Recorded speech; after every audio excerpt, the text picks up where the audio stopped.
Last night in Kabul, the United States ended 20 years of war in Afghanistan, the longest war in American history. We completed one of the biggest airlifts in history, with more than 120,000 people evacuated to safety. That number is more than double what most experts thought were possible. No nation has ever done anything like it in all of history. Only the United States had the capacity and the will and ability to do it, and we did it today. The extraordinary success of this mission was due to the incredible skill, bravery, and selfless courage of the United States military and our diplomats and intelligence professionals. For weeks, they risked their lives to get American citizens, Afghans who helped us, citizens of our allies and partners and others on board planes and out of the country. And they did it facing a crush of enormous crowds seeking to leave the country.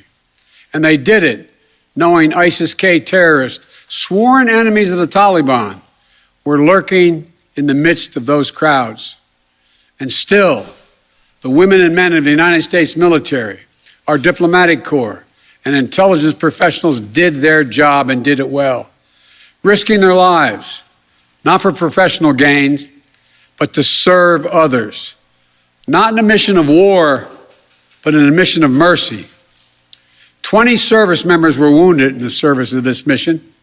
13 heroes gave their lives. I was just at Dover Air Force Base for the dignified transfer. We owe them and their families a debt of gratitude we can never repay, but we should never, ever, ever forget. In April, I made a decision to end this war. As part of that decision, we set the date of August 31st for American troops to withdraw. The assumption was that more than 300,000 Afghan national security forces that we had trained over the past 2 decades and equipped would be a strong adversary in their civil wars with the Taliban. That assumption that the Afghan government would be able to hold on for a period of time beyond military drawdown turned out not to be accurate. But I still instructed our national security team to prepare for every eventuality, even that one. And that's what we did. So we were ready when the Afghan security forces, after 2 decades of fighting for their country and losing thousands of their own, did not hold on as long as anyone expected. We were ready when they and the people of Afghanistan watched their own government collapse and their president flee amid the corruption and malfeasance, handing over the country to their enemy, the Taliban, and significantly increasing the risk to U.S. personnel and our allies. As a result, to safely extract American citizens before August 31st, as well as embassy personnel, allies and partners, and those Afghans who had worked with us and fought alongside of us for 20 years, I had authorized 6,000 troops, American troops, to Kabul to help secure the airport. As General McKenzie said, this is the way the mission was designed. It was designed to operate under severe stress and attack, and that's what it did. Since March, we reached out 19 times to Americans in Afghanistan with multiple warnings and offers to help them leave Afghanistan, all the way back as far as March. After we started the evacuation 17 days ago, we did initial outreach and analysis and identified around 5,000 Americans who had decided earlier to stay in Afghanistan but now wanted to leave. Our Operation Allied Rescue ended up getting more than 5,500 Americans out. We got out thousands of citizens and diplomats from those countries that went into Afghanistan with us to get bin Laden. We got out locally employed staff of the United States Embassy and their families, totaling roughly 2,500 people. We got thousands of Afghan translators and interpreters and others who supported the United States out as well. Now we believe that about 100 to 200 Americans remain in Afghanistan, with some intention to leave. Most of those who remain are dual citizens, longtime residents who had earlier decided to stay because of their family roots in Afghanistan. The bottom line, 90% of Americans in Afghanistan who wanted to leave were able to leave. And for those remaining Americans, there is no deadline. We remain committed to get them out if they want to come out. Secretary of State Blinken is leading the continued diplomatic efforts to ensure safe passage for any American, Afghan partner, or foreign national who wants to leave Afghanistan. In fact, just yesterday, the United Nations Security Council passed a resolution that sent a clear message about what the international community expects the Taliban to deliver on moving forward, notably freedom of travel, freedom to leave. And together, we are joined by over 100 countries that are determined to make sure the Taliban upholds those commitments. It will include ongoing efforts in Afghanistan to reopen the airport, as well as overland routes, allowing for continued departure to those who want to leave and deliver humanitarian assistance to the people of Afghanistan. The Taliban has made public commitments, broadcast on television and radio across Afghanistan, on safe passage for anyone wanting to leave, including those who worked alongside Americans. We don't take them by their word alone, but by their actions. And we have leverage to make sure those commitments are met. Let me be clear. Leaving August the 31st is not due to an arbitrary deadline. It was designed to save American lives. My predecessor, the former president, signed an agreement with the Taliban to remove U.S. troops by May the 1st, just months after I was inaugurated. It included no requirement that the Taliban work out a cooperative government arrangement with the Afghan government. But it did authorize the release of 5,000 prisoners last year, including some of the Taliban's top war commanders, among those who just took control of Afghanistan. And by the time I came to office, the Taliban was in its strongest military position since 2001, controlling or contesting nearly half of the country. The previous administration's agreement said that if we stuck to the May 1st deadline that they had signed on to leave by, the Taliban wouldn't attack any American forces. But if we stayed, all bets were off. So we were left with a simple decision. Either follow through on the commitment made by the last administration and leave Afghanistan, or say we weren't leaving and commit another tens of thousands more troops going back to war. That was the choice, the real choice, between leaving or escalating. I was not going to extend this forever war, and I was not extending a forever exit. The decision to end the military airlift operations at Kabul airport was based on the unanimous recommendation of my civilian and military advisors, the Secretary of State, the Secretary of Defense, the Chairman of the Joint Chiefs of Staff, and all the service chiefs, and the commanders in the field. Their recommendation was that the safest way to secure the passage of the remaining Americans and others out of the country was not to continue with 6,000 troops on the ground in harm's way in Kabul, but rather to get them out through non-military means. In the 17 days that we operated in Kabul after the Taliban seized power, we engaged in an around-the-clock effort to provide every American the opportunity to leave. Our State Department was working 24/7, contacting and talking, and in some cases walking Americans into the airport. Again, more than 5,500 Americans were airlifted out. And for those who remain, we will make arrangements to get them out if they so choose. As for the Afghans, we and our partners have airlifted 100,000 of them. No country in history has done more to airlift out the residents of another country than we have done. We will continue to work to help more people leave the country who are at risk.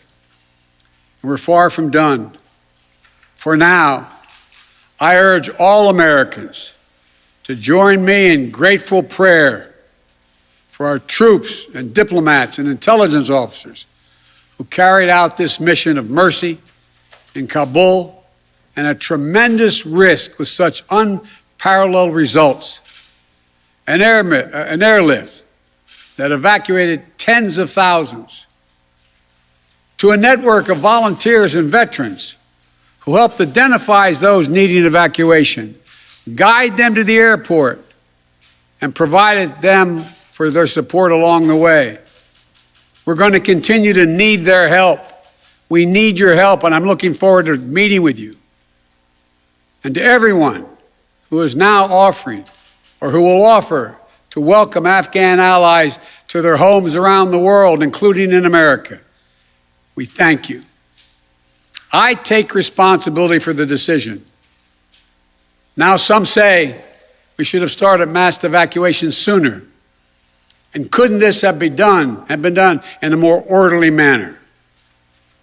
I respectfully disagree.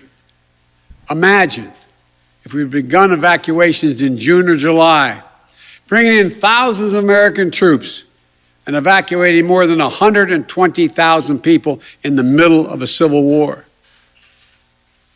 There still would have been a rush to the airport, a breakdown in confidence and control of the government, and it still would have been a very difficult and dangerous mission. The bottom line is there is no evacuation from the end of a war that you can run without the kinds of complexities, challenges, and threats we faced. None. There are those who would say we should have stayed indefinitely for years on end. They ask, why don't we just keep doing what we were doing? Why do we have to change anything? The fact is, everything had changed. My predecessor had made a deal with the Taliban. When I came into office, we faced a deadline, May 1. The Taliban onslaught was coming. We faced one of two choices: follow the agreement of the previous administration and extend to have more time for people to get out, or send in thousands of more troops and escalate the war. To those asking for a third decade of war in Afghanistan, I ask, what is the vital national interest? In my view, we only have one: to make sure Afghanistan can never be used again to launch an attack on our homeland. Remember why we went to Afghanistan in the first place? Because we were attacked by Osama bin Laden and Al-Qaeda on September 11th, 2001. And they were based in Afghanistan. We delivered justice to bin Laden on May 2nd, 2011, over a decade ago. Al-Qaeda was decimated. I respectfully suggest you ask yourself this question. If we'd been attacked on September 11, 2001, from Yemen instead of Afghanistan, would we have ever gone to war in Afghanistan? Even though the Taliban controlled Afghanistan in the year 2001? I believe the honest answer is no. That's because we had no vital interest in Afghanistan other than to prevent an attack on America's homeland and our friends. And that's true today. We succeeded in what we set out to do in Afghanistan over a decade ago.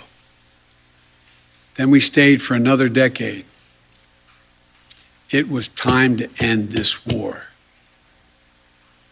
This is a new world. The terror threat has metastasized across the world, well beyond Afghanistan. We face threats from al-Shabaab in Somalia, al-Qaeda affiliates in Syria and the Arabian Peninsula, and ISIS attempting to create a caliphate in Syria and Iraq and establishing affiliates across Africa and Asia. The fundamental obligation of a president, in my opinion, is to defend and protect America. Not against threats of 2001, but against the threats of 2021 and tomorrow. That is the guiding principle behind my decisions about Afghanistan. I simply do not believe that the safety and security of America is enhanced by continuing to deploy thousands of American troops and spending billions of dollars a year in Afghanistan. But I also know that the threat from terrorism continues in its pernicious and evil nature. But it's changed, expanded to other countries. Our strategy has to change too. We will maintain the fight against terrorism in Afghanistan and other countries. We just don't need to fight a ground war to do it. We have what's called over-the-horizon capabilities, which means we can strike terrorists and targets without American boots on the ground, or very few if needed. We've shown that capacity just in the last week. We struck ISIS-K remotely, days after they murdered 13 of our service members and dozens of innocent Afghans. And to ISIS-K, we are not done with you yet. As Commander-in-Chief, I firmly believe the best path to guard our safety and our security lies in a tough, unforgiving, targeted, precise strategy that goes after terror where it is today, not where it was 2 decades ago. That's what's in our national interest. And here's a critical thing to understand. The world is changing. We're engaged in a serious competition with China. We're dealing with the challenges on multiple fronts with Russia. We're confronted with cyber attacks and nuclear proliferation. We have to shore up America's competitiveness to meet these new challenges in the competition for the 21st century. And we can do both. Fight terrorism and take on new threats that are here now and will continue to be here in the future. And there's nothing China or Russia would rather have, would want more in this competition in the United States to be bogged down another decade in Afghanistan. As we turn the page on the foreign policy that has guided our nation the last 2 decades, we've got to learn from our mistakes. To me, there are 2 that are paramount. First, we must set missions with clear, achievable goals, not ones we'll never reach. And second, we must stay clearly focused on the fundamental national security interest of the United States of America. This decision about Afghanistan is not just about Afghanistan. It's about ending an era of major military operations to remake other countries. We saw a mission of counterterrorism in Afghanistan, getting the terrorists and stopping attacks, morph into a counterinsurgency, nation building, trying to create a democratic, cohesive, and united Afghanistan, something that has never been done over many centuries of Afghan's history. Moving on from that mindset, and those kind of large-scale troop deployments will make us stronger and more effective and safer at home. And for anyone who gets the wrong idea, let me say clearly, to those who wish America harm, to those who engage in terrorism against us or our allies, know this: the United States will never rest. We will not forgive. We will not forget. We will hunt you down to the ends of the earth, and you will pay the ultimate price. And let me be clear. We'll continue to support the Afghan people through diplomacy, international influence, and humanitarian aid. We'll continue to push for regional diplomacy engagement to prevent violence and instability. We'll continue to speak out for the basic rights of the Afghan people, especially women and girls, as we speak out for women and girls all around the globe. And I've been clear that human rights will be the center of our foreign policy. But the way to do that is not through endless military deployments, but through diplomacy, economic tools, and rallying the rest of the world for support.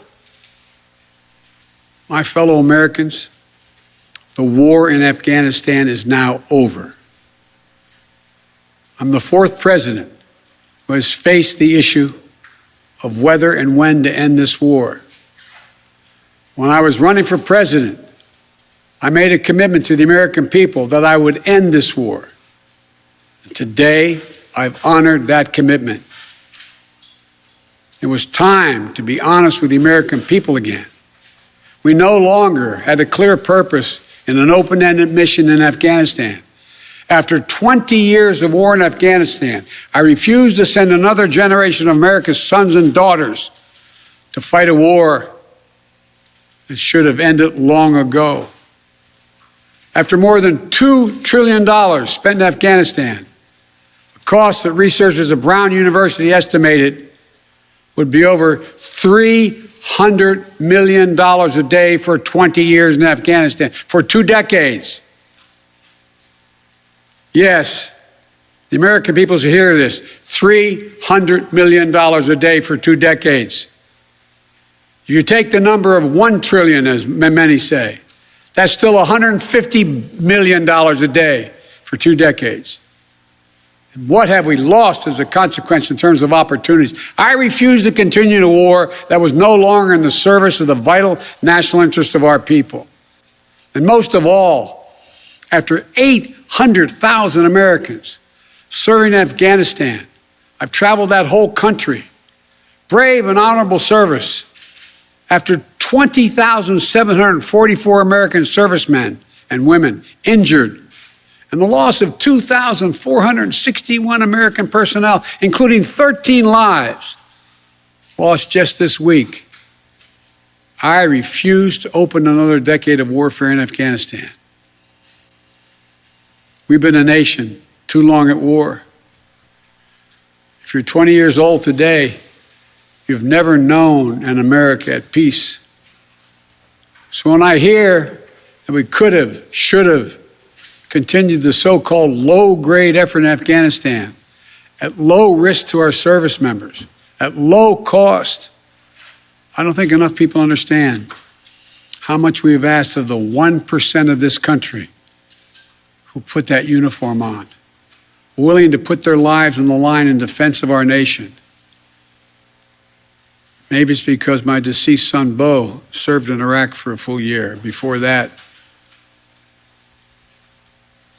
well, maybe it's because of what I've seen over the years as senator, vice president, and president traveling these countries. A lot of our veterans and their families have gone through hell. Deployment after deployment, months and years away from their families. Missed birthdays, anniversaries, empty chairs at holidays, financial struggles, divorces, loss of limbs, traumatic brain injury, post-traumatic stress. We see it in the struggles many have when they come home. We see it in the strain on their families and caregivers. We see it in the strain on their families when they're not there. We see it in the grief borne by their survivors. The cost of war they will carry with them their whole lives. Most tragically, we see in the shocking and stunning statistic that should give pause to anyone who thinks war can ever be low grade, low risk, or low cost. 18 veterans, on average, who die by suicide every single day in America. Not in a far-off place, but right here in America. There's nothing low grade or low risk or low cost about any war. It's time to end the war in Afghanistan. As we close 20 years of war and strife and pain and sacrifice, it's time to look to the future, not the past, to a future that's safer, to a future that's more secure, to a future that honors those who served and all those who gave what President Lincoln called their last full measure of devotion. I give you my word with all of my heart. I believe this is the right decision, a wise decision, and the best decision for America. Thank you. Thank you, and may God bless you all, and may God protect our troops.